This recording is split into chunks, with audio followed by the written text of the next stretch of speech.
talk about the future of undergraduate education. So we're not going to do introductions in terms of the backgrounds of the panelists. In the app, you can look up their backgrounds, but just so you know who's up here, we have Martin Bean right next to me, Judy Olian, Lisa Wardell, Greg Williams, and Betty Vandenbosch. So we're going to try and make this as interactive as possible, and we'll jump into it. Betty, I'm going to start with you as I scoot my chair here a little bit. Obviously, you're Purdue Global, new concept, new entity. I assume most people know about it, but maybe a brief minute about it. And then do you think that represents the future model for undergraduate education? First Purdue Global and then the question. Is that yep, okay? Great. So Purdue Global, about a year ago, Purdue University made a play for Kaplan University, and we just closed that transaction on March 22nd. We got the last approval that we needed on March the 5th, and obviously we've been open for business for nearly 20 years. Kaplan University is an ongoing entity, but we're now Purdue Global, and on April the 2nd, our website turned on. We all got new email addresses. We all got new payroll and new benefits and everything else, so we're ready to go. And the reason that Purdue wanted Kaplan University, besides the fact that we are a good university, was because they felt that what we do is really important to their land-grant mission. And I think it's really important as well. The undergraduate education, we think about it 18 to 22. And there are lots and lots of people, about 40%, who start when they're 18 to 22 and don't finish. And then what? And that's what we at Kaplan University, we're not alone, but that's what we focus on. How to help those folks who wanted to go to university, but for some reason or other, either couldn't or didn't finish or. Now, is that the future of undergraduate education? It's a future of undergraduate education. I think that we need lots and lots of models for undergraduate education because one size clearly didn't fit everyone. If it had, these 40% would have finished university the first time through. Right. And the online will be heavily out of Purdue Global as opposed to core Purdue? So core Purdue has some online programs. They're principally at the programs are principally at the master's level. They, just as every university, has lots of online courses for students who are on campus. But we have, Purdue Global is separate from the rest of Purdue, and our programs will continue to be our programs. We just got approval from the Board of Trustees to offer a new program in cloud computing and a certificate in adult gerontology acute care. So we're continuing our process as we always have. Right. And Lisa, I'd be interested in your thoughts. So Kaplan, via the Purdue Global, goes from for-profit to nonprofit. Grand Canyon's doing what it's doing, right, in Ashford. Are the sectors converging? What's your thought running a large for-profit enterprise? What's your take on that aspect of Purdue Global? Yeah, so I think for Purdue Global, that was important as part of the Purdue, university stance and where they're going strategically. But I think for us as for-profit institutions, I do think they're converging, but I think more importantly, we need to view it as having academic quality and student success really aligned with financial performance. And so at Adtalem Global, where we have eight different institutions for profit across medical health care and a bunch of different academic programs and institutions, we see our students who are really both our students and our product, right, as the output of what we're doing. And if those, just like any other widget, if I make water, it doesn't taste good, no one is going to buy it. We really view it that way, and that our financial performance as a for-profit institution gives us the capital that we need to innovate, because really the for-profits have been innovators, and then it's really taken a back seat through, I think, the last decade, and it's really time for us to innovate again. So I do think that they're converging, but I think the actual status of for-profit versus not for-profit is not as important as how we're using capital to innovate in education. And Michael, let me just point out a factoid that Betty alluded to, and that is that I think almost 3/4 of online courses are delivered by public universities. I mean, most of the universities in this country, I shouldn't say most of the universities, most of the students in this country are educated by publics, over 70%, and most of the online courses are delivered by public institutions. So it's not as if only for-profits do online and the traditional universities don't. It's actually very much skewing around where the students are. Right.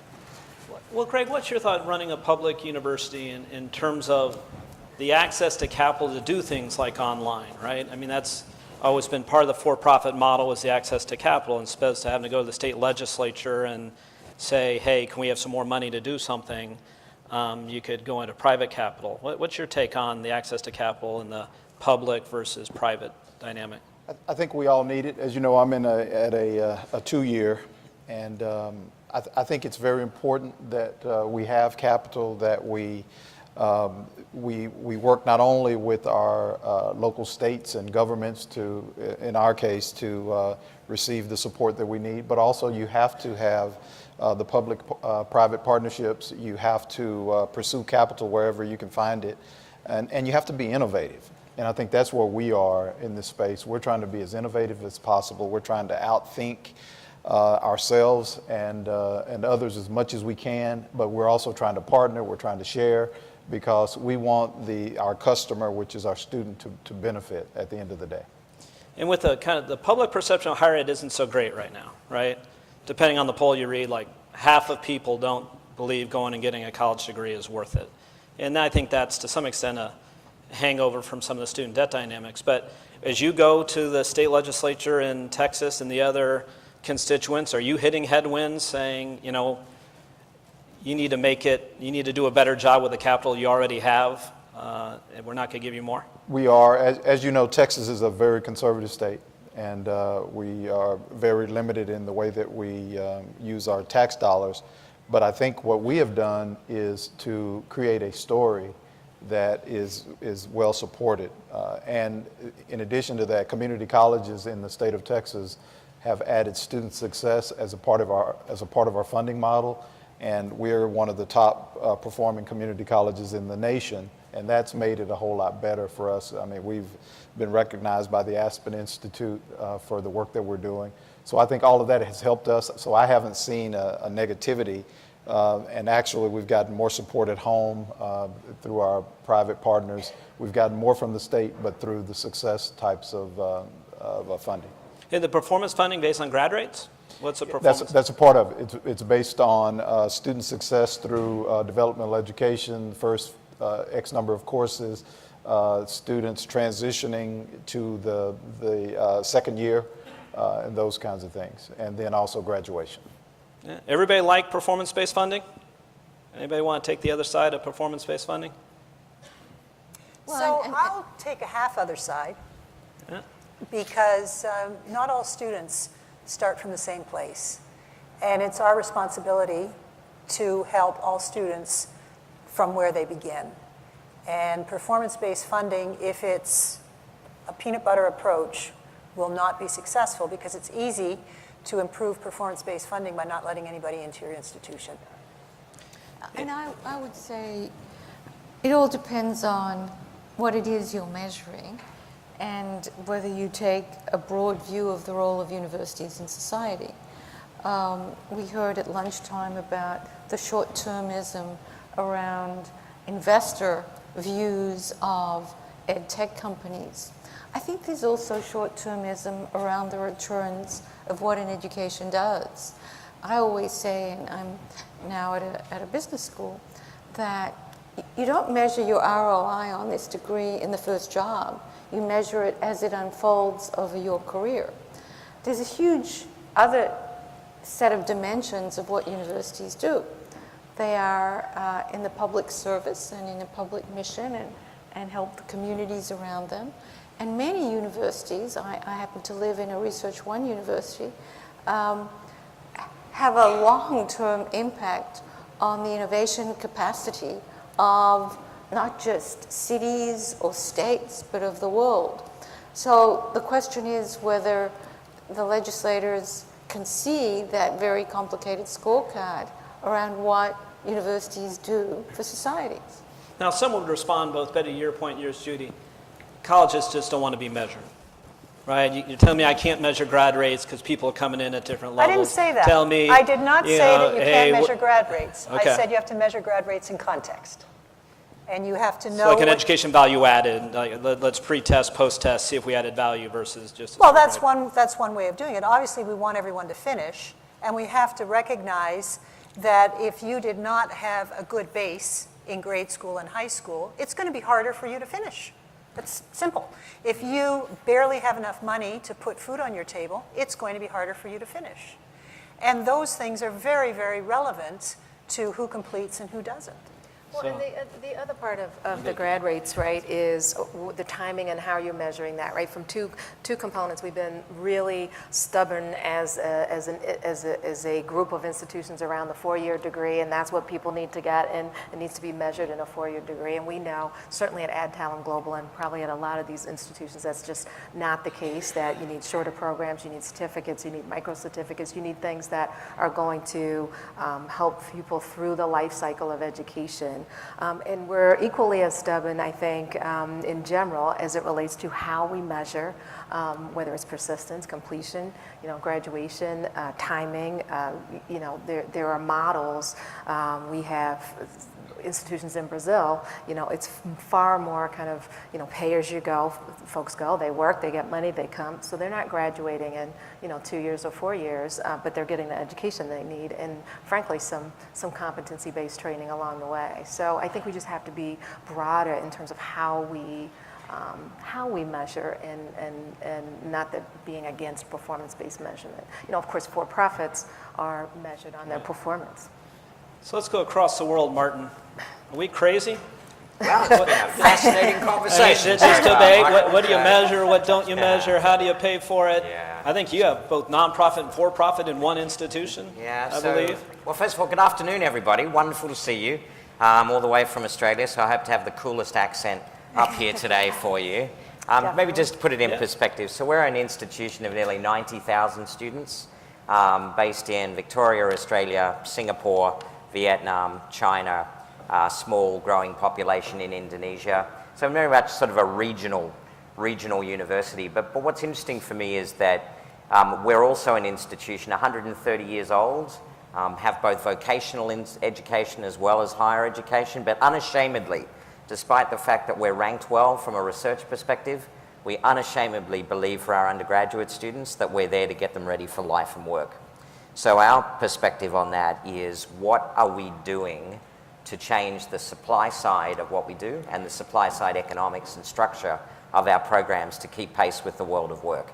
And our belief in the Australian context, less so in the growth markets of Asia, is that we are increasingly, as higher education institutions, not producing the graduate talent that the world of work and industry is looking for. And I think this conference has touched on a lot of that. So I really have to echo what Lisa said, and that is, I think the biggest challenge for us, I remain convinced that our students, when they graduate, finding meaningful employment in the area that they want to work. And bear in mind, 50% of our start students now that say that means starting their own business, not going and working for somebody. So what do we have to do to actually incubate their enterprise skills along the way? But ultimately, for me, it has to be level of satisfaction while they're in the institution, completion rates, but perhaps more importantly, longitudinally, did we live up to the promise of what we said we'd do? And increasingly, that means breaking the degree structures down, not just in that 18 to 25-year-old cohort, but what can you do to Betty's point, for those that are already in the workforce, whose industries are sunsetting, that don't need what we want to sell, but actually need something shorter, sharper, and more relevant that is right on to help them migrate left, right, or up to get their next job. And so for me, the question of performance-based against rigid scorecards that supposedly spit out a magic answer is not a fair reflection of what we do. And it's all about, in my institution, do we have the courage to reinvent ourselves? Hence your question, I've started RMIT Online within the organization to act as a disruptor from within, to think about the lifetime value of a tertiary institution to an individual, and then to be able to use that to help drive innovation into the core degree structures of what we do. Right. Judy, let me go back. So you're assuming the presidency at Quinnipiac, liberal arts college, I'm not sure how many acres. I bet there's a beautiful campus and nice dorms and so forth. We're in this world of ROI, right? The college scorecard. How much you going to make? What's your debt payment? It's like doing an underwriting to buy a house on a mortgage. And so from your earlier comment, I think you're like, wait, we're losing the value of an educated citizenry supporting democratic ideals and so forth. Are those inherent conflict? I mean, Martin's kind of saying it does them both. I think you use vocational ed and higher ed, are the two terms you use. Yeah. Can you do them both at Quinnipiac? Well, actually, Quinnipiac is a pretty comprehensive university. It has 10,000 students, a medical school, an engineering school, computer sciences, arts and sciences, business, communications. So it is actually very well positioned to prepare enlightened citizens and prepare them for 21st century careers. And I think you have to do both today. You cannot do one without the other for the benefit of students, but also for benefit of the quality of life going into the future. What I find very interesting and attractive about a Quinnipiac type university is, first of all, it is rather comprehensive, and it does have the infrastructure for a broad preparation for the 21st century. And by the way, it also has QU Online, which is embedded in the university, because I don't think any university can think about a single delivery method today. You have to have multiple channels. But the other thing that I think is sometimes limiting in traditional universities is the disciplinary structure. The verticals have Chinese walls around them. And what you have to do is bring them together, because there's no issue today in society that can be neatly categorized as an accounting problem or an engineering problem. It's an engineering problem as it interfaces with the rest of the organization, with delivery, with human resources, with marketing. And so you have to be able to nimbly bring disciplines together in the way the marketplace functions. That's true of doctors. So at Quinnipiac, the doctors actually train with the radiology technicians, with the nurses, with the physician's assistants, with the people that prepare prescriptions. And so we need to be thinking much more holistically about preparation for work on the foundation of an enlightened citizen. Whether it's history, whether it's political engagement, whether it's social impact and social entrepreneurship. So I hope that that's what we do, and I think that's what Quinnipiac has been doing. Now, aren't there structural obstacles? I can't speak to the institution you're going to lead specifically, but a faculty senate and tenure do not necessarily facilitate agility, flexibility, and speed. There is some truth to that. However, I think that the mark of a leader is a person who can be persuasive and compelling in portraying the future reality. And I think it's undeniable what that future reality is going to be. And that is that we need to adapt. We need to adapt in terms of what we know and what we teach, how we teach it, and when we teach it. And we've talked about this lifelong learning piece. Traditional universities are not built for the non-traditional student. And so all of these changes are going to have to happen. And I think the mark of leadership is one that brings that future to today. So let's talk about that lifelong learning and the current focus heavily, Lisa, you were talking about the need to move off of this, but currently use bachelor degrees, master's degrees, associate's degrees, 2 years, 4 years, whatever, isn't really set up to deal with lifelong learning, right?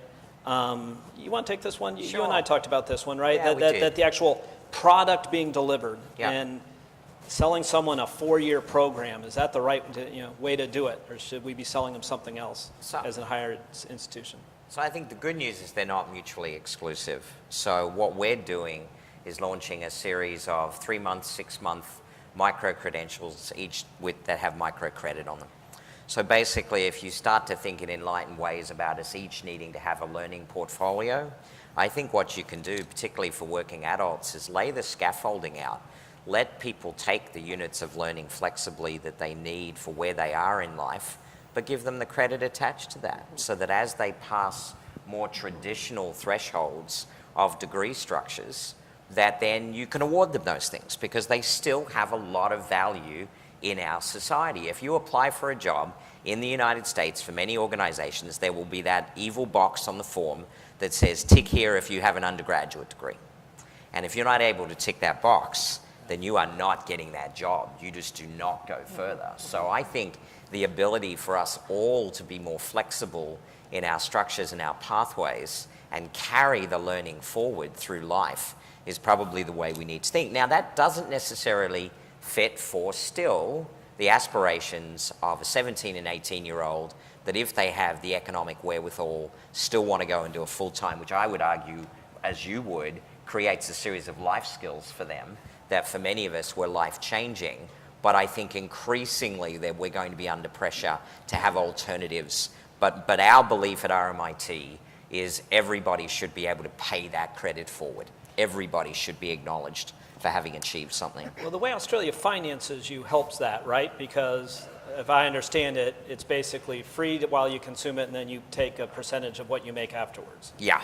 And so you're not counting Carnegie units to figure out how much Stafford loans to draw and so forth. Correct. I mean, we're very, very fortunate in Australia still. I mean, it's becoming tougher, but we're still very fortunate that all of our students, free at the point of entry, pay nothing till you get in the world of work, and then pay a percentage of your taxable income once you've passed a minimum household threshold for repayment.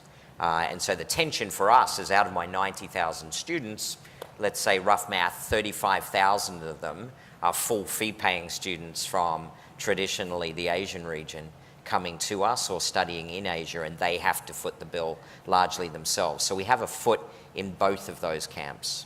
Everybody like income share repayment plans? Purdue Global's got something going. I can't remember what it's called, but there's a... Well, Purdue does. has Purdue back a Global. boiler.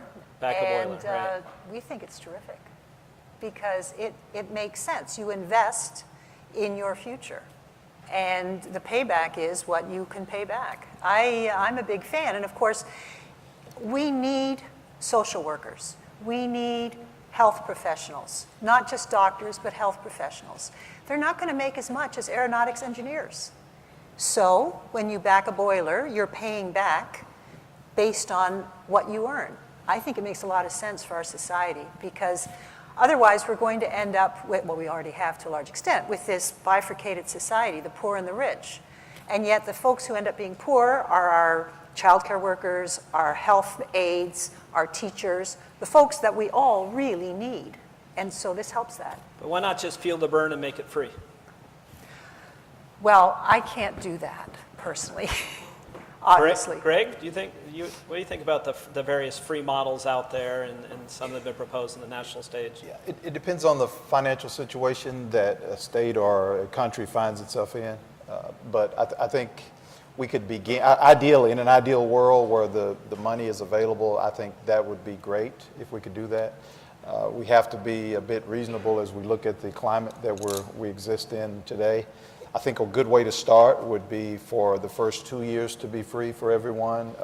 You could begin at the community college rate for any community and say the first 2 years are free for you, where you can go to your community college or you can go to university, and we'll give you a jump start with that. So I think that's a way to begin that process. And then we'd have those 2-year students who could transfer into universities to help build their base even more, because we'd have more people who could do that. So I think all entities could win with that kind of start. But then eventually, as the economies improve and as our mindsets change, we could bring more and more under the free umbrella.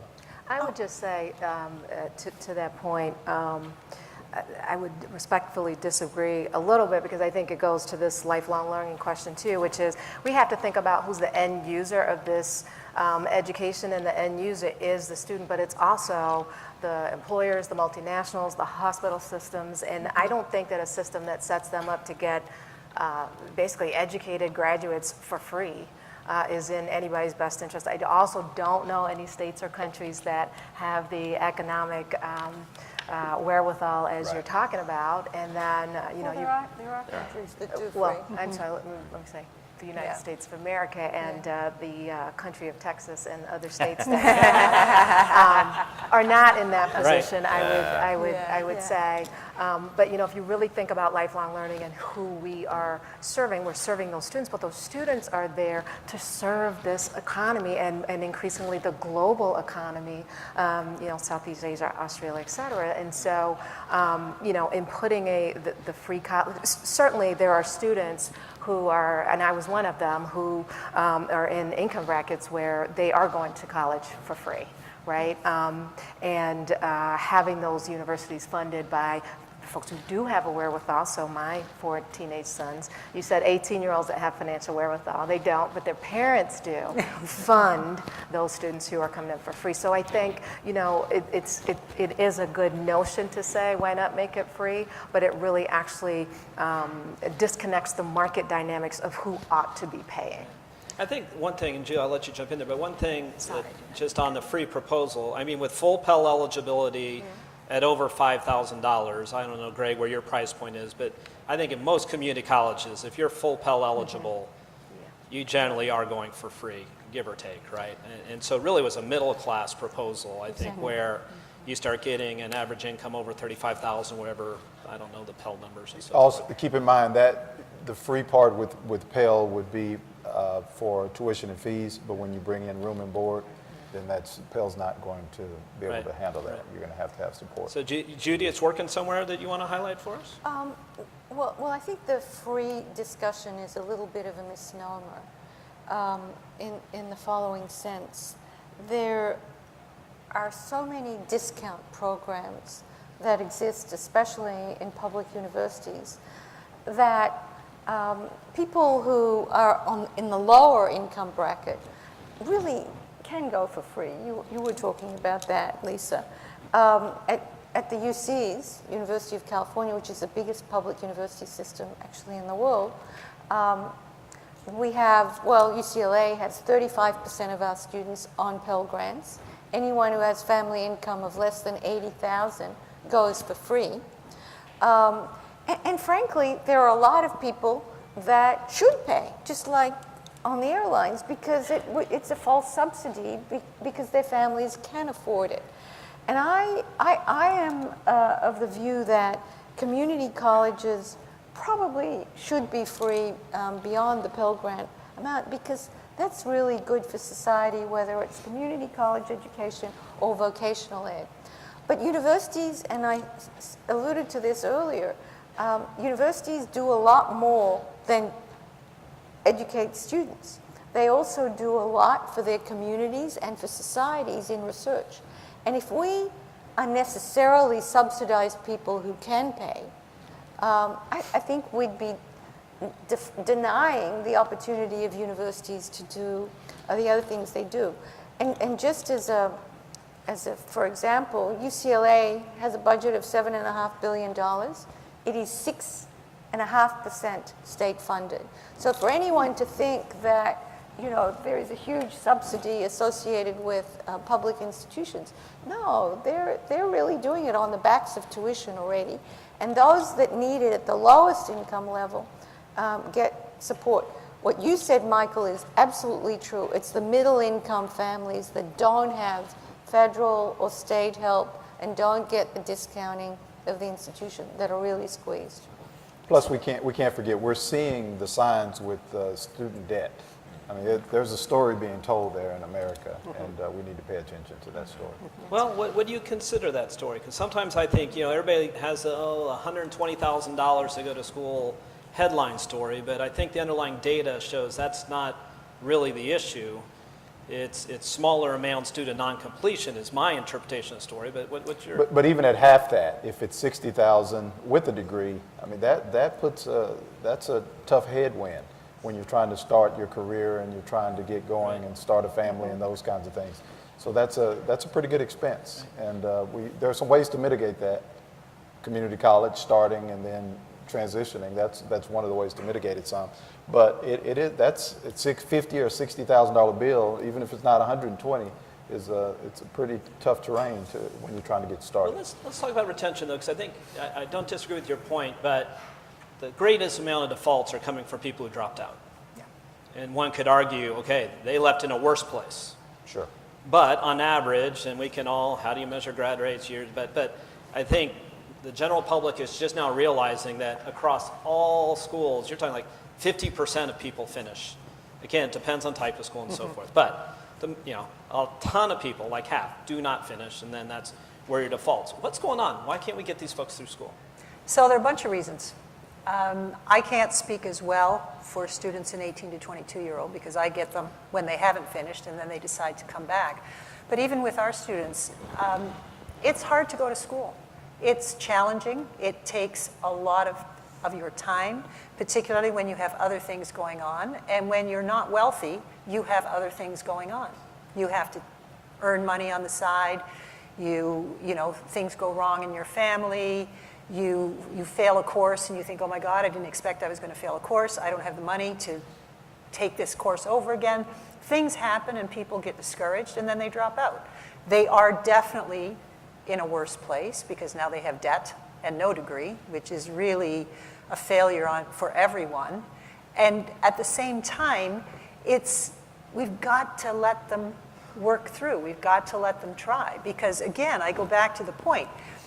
We can't predict, and we sure have tried, we cannot predict who's going to be successful or not. If we set the bar high enough, we can. But with an open access institution, you cannot predict. And there are folks you think, this person is never going to finish. And then 2.5 or 3 years later, I'm shaking their hand. You can't predict, and you've got to give people an opportunity. But wouldn't you agree that we probably, if you say access and completion, have some tension to it, right? So yeah, if you hardly let anybody in, you're going to have 99% grad rates. We probably went a little bit open on the access, and there were some that you probably had, maybe not a perfect prediction, but probabilities would have told you, Yeah, who's going to play God? Who's going to draw that line if you're an open access institution? It's a hard question. And I'm not denying the fact that if we've got institutions in this country that claim to be open access, but you have to have 3 courses under your belt. That's no longer open access. That's somebody who has already been successful at university. So what do? If you can't do it when you're 18, you never get another chance? That's hard for me. Yeah. Greg, you were able to move the dial, I think, right? It's one of the Yes. real great accomplishments of Odessa. Yes. And all kinds of people out here pitching products that are going to help you analyze and increase retention with fancy software and assessment models and diagnostic and da-da-da-da. Is technology part of how you move the dial? Yes and no. Let me begin by saying and agreeing it is tough. It is a tough lift when you have an open access situation. It is very difficult. We, in the last 4 years, we have gone from a 3-year graduation rate, and again, keep in mind some students transfer and don't graduate, but a transfer or a graduation rate of roughly 20%, which is about normal in a community college situation, to now 42%. So what we've done is we've changed the game in a lot of ways. A couple of ways I can mention is we've gone to 8-week terms. Instead of the traditional 16-week semester, we break that semester into 2 terms, where students are only taking 2 courses at a time as a full-time person. You take 2 courses each term, where you don't have, I know many of us when we were in college that first time, things are going well, some have a bit of freedom, and you get to about a month into that first semester, and you're taking 5 courses, and you have 5 papers due and 5 exams due this week. And that starts that exodus that we've heard about. But what we do is 2 at a time. And in Texas, it fits if you call it a two-step, I guess. But you can two-step your way to a degree in 2 years doing that. In addition to that, we've gone to open educational resources. And because I didn't realize that 25% of our students never buy a textbook, 25%. But with open educational resources, we can lower that cost tremendously. In one semester, we serve about 9,000 students per year. In one semester, we save students $1 million in textbook costs. That's great. Yeah. Let's pivot here, Lisa. I can't remember the year. There was the year of the MOOC. What year was it? Anybody 2012. remember? 2012, the year of the MOOC. Okay. Let's call last year the year of the coding boot camp. Are we just a group of folks who love shiny new things? And I mean, I assume everybody agrees the MOOC, there's been some movement to maybe a business model that works, but the idea of the MOOC as this free thing, the way everybody's going to get educated, is kind of proven not to be. And I think some of the classes coming over coding boot camps right now, there's been some closures. I know there's a recent transaction. But is there a structural change going on? I mean, do we see more education happening in coding boot camps or other things?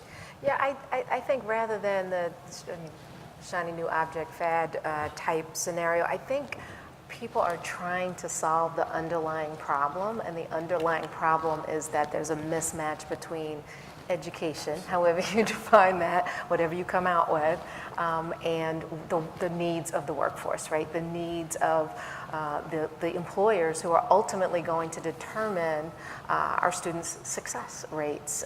So I think that as these models develop, and there's a couple of reasons, I think, just broadly across, obviously, General Assembly just transacted, and there's others, et cetera, but it's around, how do you solve for that piece? How do you solve for students who are busy and working and have families and things like that? How do you solve for driving scale, which has been a topic of several of the panels here at the conference, right? If you can't get all of those things aligned and then wrap these student services around, our average age is 26 or 27 across our institutions, so very different to the 18 to 22-year-old. If you can't wrap services around them to help them be successful, even in sort of the coding boot camps, or as you look at the coding boot camps, well, what kind of coding? And then it's, well, is it Internet of Things? Well, okay, well then, what does that mean for all of these other technologies? It's a matter of, are we keeping up with the talent life cycle that's needed? And that life cycle is shortening, right? And educators are behind that. And so as we think about innovation within Adtalem, it's more around how do we create skills within those students to be agile learners, or to understand a base technology sort of perspective that allows them to be agile around technology and how it's changing in whatever field they might be. So, I mean, I think it's more around the problem that we're trying to solve and focusing on that. Where are folks on CBE? Is CBE going to be a major game changer? Go as fast as you can, get through quicker, as opposed to having to count Carnegie units? I'm all in. You're all in on CBE? All in. Yeah. Get the government out of the way and let's go. Well, we already have CBE, and our CBE students are spectacular. They're not all moving at the same pace, but we have some that are doing much more in a term than their peers are, and they're just moving right along. Now, some of that has to do with who we serve. We serve adults. An adult who has worked for 20 years and now needs a degree in order to be promoted. They've got real skills, and they can go quickly, not through all the material, but through lots of it. Why not let them? Any anti-CBE folks? No, I think one of the final frontiers of what we do in tertiary education is the way that we assess. We nibble around the edges, but there's still universities all over the world that are assessing people for the rote memorization and regurgitation of information, and we now live in a knowledge-based economy, not an information-based economy. So the thing I love about CBE is it challenges us as educators to actually say, what are we here to do? And if what we're here to do is to measure people's competence in certain areas that we're willing to warrant that they have it. And if we're courageous enough to say, why would we force people through an elongated process when they already have the knowledge and experience, and let them move as fast as they want to, provided we're not pushing people through at a pace they're not capable of moving with? Why wouldn't we do it? And the reason why we don't do it is, for most of us, it's more difficult, more expensive, and forces us to do things differently. And I think we need to be asking ourselves the question, is that the sort of way you want to run an enterprise to be relevant for the future? So that might be a bit controversial. I'm guilty as charged. The woman that runs assessment for me is sitting right there in the audience, and we debate constantly how frustrating it is for us, the number of exams we still deliver in traditional formats, where actually probably the single biggest skill we need to teach our students is how not to get their hand to cramp up holding a pen for as long as they have to write. You know, the other thing about the CBE and just that competence model is it's going to be driven by our students, and for us, those are our customers. If you look at Gen X and some of the generations coming now into the education system, they are demanding just a different way of learning and a different skill set, and not to sit and take, these tests that have nothing to do with what they deem as, things that they're going to need to be doing when they get out. So for us, the mantra is kind of day one ready, right? I mean, we have a nursing school, so you want that nurse to be day one ready, just in case, you're the patient on day one. Right. But I mean, beyond that, just across education, I think it's going to be really driven by the demands of the students that we serve. Let's talk about online for a second. So in other consumer services, we got Amazon taking over the world, strip malls shutting down, Sears going bankrupt. I think it's Jeff Slingo who said, higher ed has a Macy's problem, right? That we're in an Amazon world and we're stuck on lots of real estate, and folks have predicted lots of school closures. So I'll just start on that. My answer to the prior question too was that we have to be more nimble about. I don't think it's on. Can we hear Judy? You got it now. I think we have to be more nimble about the variety of options we're offering. So just to the CBE question, in a sense, I think that's related to the retention question too. The more competency-based you can be, the more people can test out, even in traditional universities, the more likely they are to graduate in 3 years and to not have the retention or dropout problem, or even less than 3 years. With regard to online, we're going to have this portfolio of delivery options, channels. We're going to have this portfolio of providers, and more consulting firms, obviously in-house training, in addition to traditional universities and for-profits that are going to have a whole set of options available to their traditional and non-traditional. So the landscape of education is becoming much more user-driven, much more responsive to those needs around providers, and I think much more relevant, because the rest will die. So I'll give you 5 examples in the MBA world where they have shut down their MBAs. Wake Forest, Virginia Tech, University of Iowa, Thunderbird, and Simmons. And some of you may have noticed in the Wall Street Journal that Wisconsin was talking about shutting it or not shutting it. Yeah, people are going to reevaluate and morph into something different that's more relevant. But that's normal in the shakeout of innovation. And what you're going to see is even institutions themselves. That's why, frankly, most of online courses are delivered by traditional universities. They're morphing. Not as fast as we would like, but they're morphing. But do we need 5,000 schools, whatever the number is? I mean, Mount Ida closed last week, St. Joseph's, Indiana. I mean, Christensen talks about whatever, I can't remember how many he predicted, but what's happened in the States, at least historically, it's a couple a year. And one could argue that we're just overschooled in the world. I don't disagree with all the delivery options and so forth. Do we need there are a lot of little small schools out there, and do we need them all? No, because there'll be lots of other providers. Right.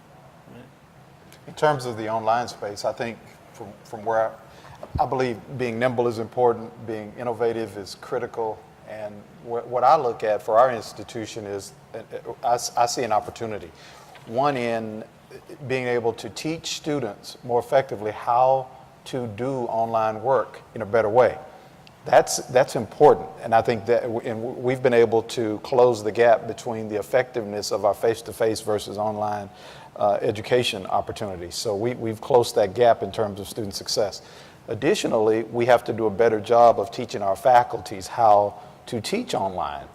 Because many of them come into the world of higher education and they're not trained to be teachers in the first place, and we hope they pick it up in most places. And then we give them an online opportunity, and they certainly don't know how to do that. But we have institutes for our faculty where we teach them how to be effective online educators. So I think whatever the game is, whatever the situation is, whatever the concern or problem is, you have to find a way to approach that so that you can be successful. And that's what we're trying to do. So I have a little bit of a different perspective on this because I'm all in, obviously. We're an online institution. However, most of our courses have a face-to-face component. We have a seminar every week, certainly in every single undergrad and in many of our graduate courses, because we believe and we have recognized over time that not all of our students, but many of our students do much better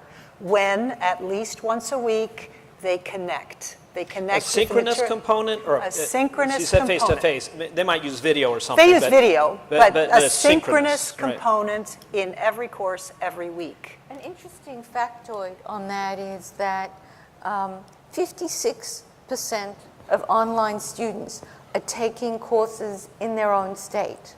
In other words, they're local online consumers, which means that there is some kind of connectivity to the mothership. Right. Yeah, well, it's no different than all of us. But I don't know how all of you and how all of you here exercise. Some people want to do it alone. Some people want a group class. Some people want a trainer. Some people use a Fitbit. I don't know what's best for you or you or you. And I think that that's what higher education is about. And online needs to be about that as well. It needs to be personalized to students to help them do what's best for them. Now, sometimes it's hard to figure that out, but nevertheless, if you give options and you say, well, we have something synchronous every week, you don't have to come, but if that helps you, away you go, I think that helps people connect, because learning is not something that you do alone in your bedroom. Just last word. Oh my goodness, last they're word. shutting us down. Well, just think, given though, here we are as higher education tertiary providers, and many of the people in the room are making investments or they're operating companies that participate. If you just take this last thread, the really fascinating thing for me, having spent my whole life in the intersection of technology and education, is the convergence. So completely agree with what you've said. But when we started FutureLearn in the UK, which now has millions of learners, we embedded social learning to the page. So while you're studying, you are in a threaded conversation, your classmates, and the instructional design and pedagogy is structured around driving rich collaboration of human beings, but not doing it necessarily in a seminar the way we've done it. No, I know that's not what you're advocating, but it is that notion. Remember, folks, we're human beings. We are innately social. We derive great benefit for at least 80% of the population in that being a shared experience, but don't think about that always in traditional ways. Great way to end. Thank you, everybody, for the panel. Thank you for sticking with us. Thanks, everybody.